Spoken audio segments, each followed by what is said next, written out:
নমস্কার, কেমন আছো সবাই? আমি শিল্পী। আমার আরেকটা নতুন ব্লগে তোমাদের সকলকে স্বাগত। আজকে অনেক দিন পর একটা লং ভিডিও নিয়ে এসেছি। এতদিন অনেক ব্যস্ততার মধ্যে কেটেছে, তো দেখতে পেয়েছো আমার ভিডিও ছবি দেখে এতদিন বিয়ে বাড়ি যাওয়া আসা নিয়ে।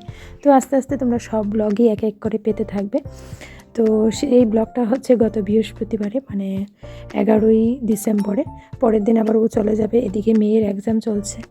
তো যাক, এক্সামটা শেষ হলো, বিয়েও শুরু হলো। তো এদিকে ও চলে গেল। সেই দিন ঘুম থেকে উঠে তাড়াহুড়ো করে সব কাজ কমপ্লিট করতে হয়েছিল, কারণ সেই দিন ছিল বিয়ের একটা রিচুয়াল, পানকিলি। তো বিয়েটা ছিল আমার কাকা শ্বশুরের মেয়ের, বড় মেয়ের বিয়ে, আমার ননদের। তো ওই বাড়িতে যাওয়ার সময় ছিল 10টার সময়, ঠাকুরমশাই চলে আসবে, টাইমটা ছিল 10টায়। তো তার জন্য সব মা আর আমি মিলে সব কাজ তাড়াহুড়ো করে কমপ্লিট করলাম। তারপর যাওয়ার সময় মা বলছে যে ওই দিন পানকিলির দিন নাকি পায়ে আলতা পরতে লাগে, তাই মাকেও পরিয়ে দিলাম, আমিও পরলাম। তারপর রেডি হয়ে চলে গেলাম কাকার বাড়িতে। তো গিয়ে সবাই দেখি একদম রেডি, তো সবাই এক এক করে আমরা পানকিলি দিতে থাকলাম।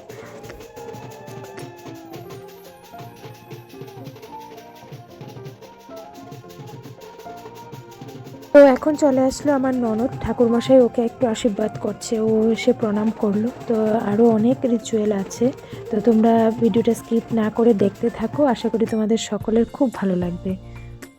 তো এখন যে রিচুয়ালটা করা হচ্ছে সেটা হচ্ছে, ধানগুলিকে অনেকটা টাইম ভিজিয়ে রাখা হয়েছিল, সেই ধানগুলিকে এখন টেলে নেবে। তারপর এগুলিকে ঢেকি চেয়ার হোক, আমরা তো ঢেকি চেয়ারই বলি, জানি না তোমরা কী নামে ডাকো, বা হামল দিস্তায় হোক। তো সেগুলিকে এখন চিরা বের করবে সেগুলি থেকে। তো সেই চিরা থেকেই নাকি, মানে যখন ওরা ফিরা যাত্রায় আসবে তখন ওদেরকে এই চিরাগুলি খাওয়ানো হবে, বর আর বউকে। তো সেটাই নিয়ম। তো সেটাই করা হচ্ছে, সবাই মিলে 5জন বা 7জন মিলে ধরে সেটা করতে লাগে। তো সেটাই করা হচ্ছে এখন।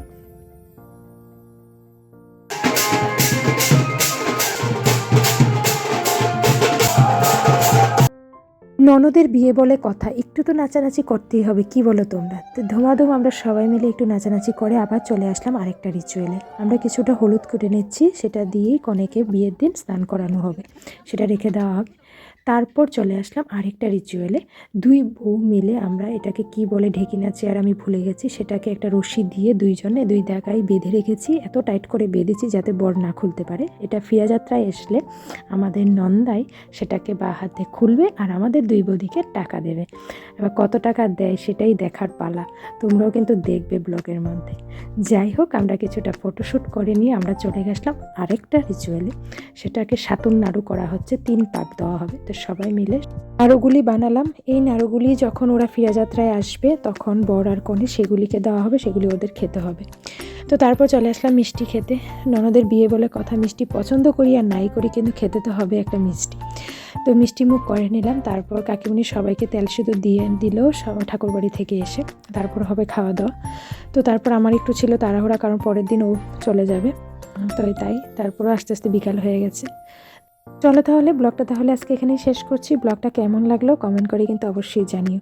তো ভালো লাগলে অবশ্যই একটা লাইক করে দিও। দেখা হচ্ছে আবার আরেকটা নতুন ব্লগে, ততক্ষণের জন্য টাটা, বাই বাই, সবাই খুব ভালো থাকবে।